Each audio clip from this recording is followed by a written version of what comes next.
¿Alguna vez hemos estado completamente seguros de algo, pero segurísimos, para luego descubrir que ese recuerdo es falso? Y bueno, ¿qué pasa si no es cosa de una sola persona? ¿Y si millones de personas compartieran exactamente el mismo recuerdo erróneo? Pues vamos a sumergirnos en uno de los fenómenos más extraños y fascinantes de nuestra mente, el efecto Mandela.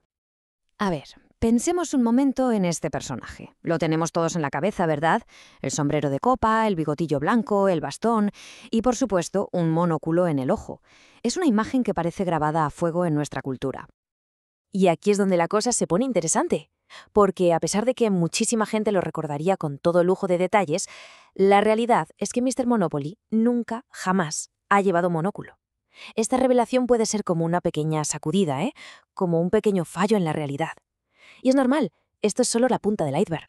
Venga, vamos con otro ejemplo clásico, de los que duelen. La mítica revelación de Darth Vader en El Imperio contraataca.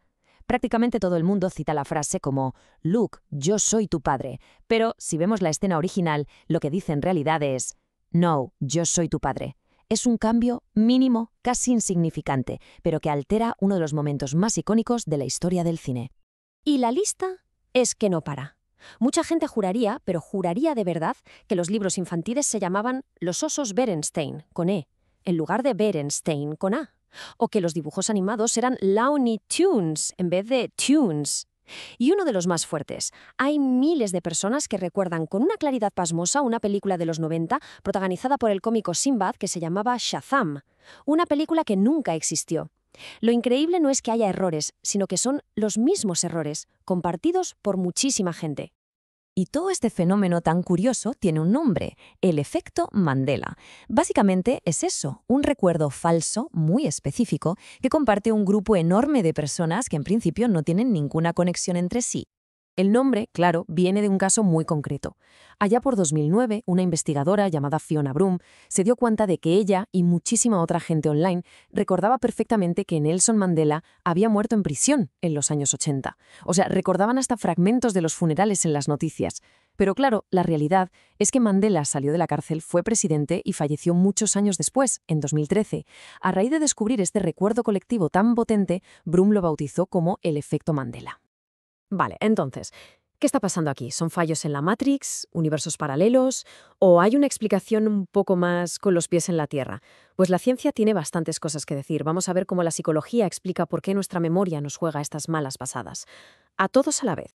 La investigación científica, la verdad, no apunta a una única causa, sino más bien a una combinación de varios procesos de nuestra mente. Para entender el efecto Mandela, la psicología nos habla de cosas como los errores de monitorización de la fuente, la teoría de la traza difusa o el contagio social de la memoria. Suenan complejos, pero vamos a desglosarlos para que se entiendan bien. El primer concepto, y quizás el más importante, es el del error de monitorización de la fuente. A ver, nuestro cerebro es una máquina increíble para almacenar información, pero a veces es un poco desastre etiquetando de dónde ha sacado cada cosa. ¿El monóculo de Mr. Monopoly lo vimos en el juego de mesa? ¿O fue en una parodia en la tele? ¿O en un dibujo de un fan? El cerebro, para simplificar, mezcla todas esas fuentes y crea un recuerdo consolidado que nos parece real, pero que es incorrecto. Luego tenemos la teoría de la traza difusa. Esto es muy interesante. Nuestra memoria busca ser eficiente, no perfecta, así que tiende a guardar la esencia de las cosas, el significado general, por encima de los detalles palabra por palabra. Por ejemplo, la esencia de «no, yo soy tu padre» y «Luke, yo soy tu padre» es la misma. Vader es el padre de Luke.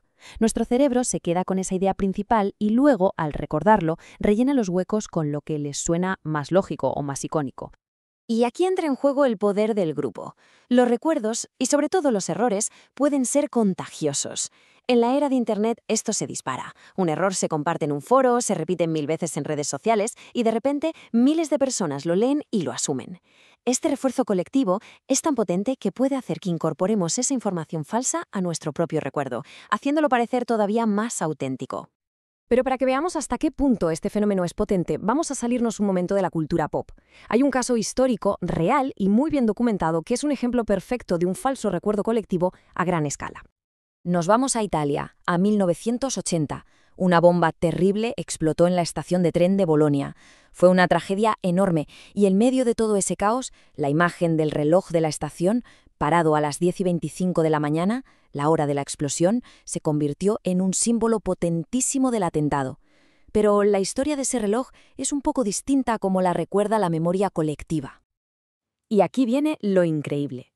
Años más tarde, se hizo una encuesta sobre el suceso y se le preguntó a la gente por el estado del reloj. El resultado fue demoledor. Un 92%, o sea, casi todo el mundo, creía firmemente que el reloj había permanecido parado desde el día del atentado, como un recuerdo perpetuo. Pues no, la realidad es que el reloj se arregló a los pocos días del atentado y siguió funcionando.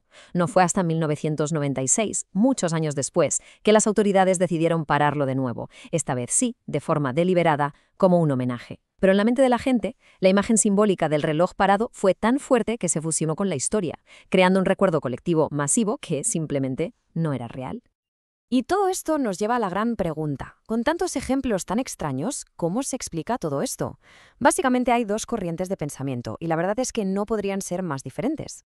Por un lado, está la teoría más popular en Internet, que es fascinante. Sugiere que no es que recordemos mal, sino que quizás venimos de una línea temporal o un universo paralelo donde los osos Berenstain sí se escribían con E. Suena a ciencia ficción, y la verdad es que no hay ninguna evidencia científica que lo respalde. Por otro lado, la psicología nos ofrece explicaciones sólidas, basadas en cómo funciona nuestra memoria, y lo que nos dice es que es falible, es sugestionable y está muy influida por lo social. El punto clave de todo esto es entender que la memoria no es una grabadora de vídeo que reproduce los hechos con una fidelidad del 100%, es más bien un proceso reconstructivo y por lo tanto muy vulnerable a errores. Para ser un poco más conscientes hay algunas cosas que podemos hacer. Primero, siempre que sea posible, ir a las fuentes originales. Segundo, desconfiar de la simple sensación de familiaridad, que algo nos suene no lo convierte en cierto. Tercero, tener cuidado con cómo se formulan las preguntas. Y por último, verificar la información antes de compartirla para no ser parte de ese contagio de errores. Y esto nos deja con una reflexión final que la verdad da un poco de vértigo. El efecto Mandela es mucho más que una simple curiosidad de Internet. Es un recordatorio muy potente de lo increíblemente maleable que es nuestra memoria, tanto la individual como la colectiva. Y nos obliga a preguntarnos, si tantísima gente puede equivocarse sobre algo tan trivial como el monóculo de un personaje de un juego de mesa, ¿sobre qué otras cosas, quizá mucho más importantes, podría estar equivocada nuestra memoria colectiva?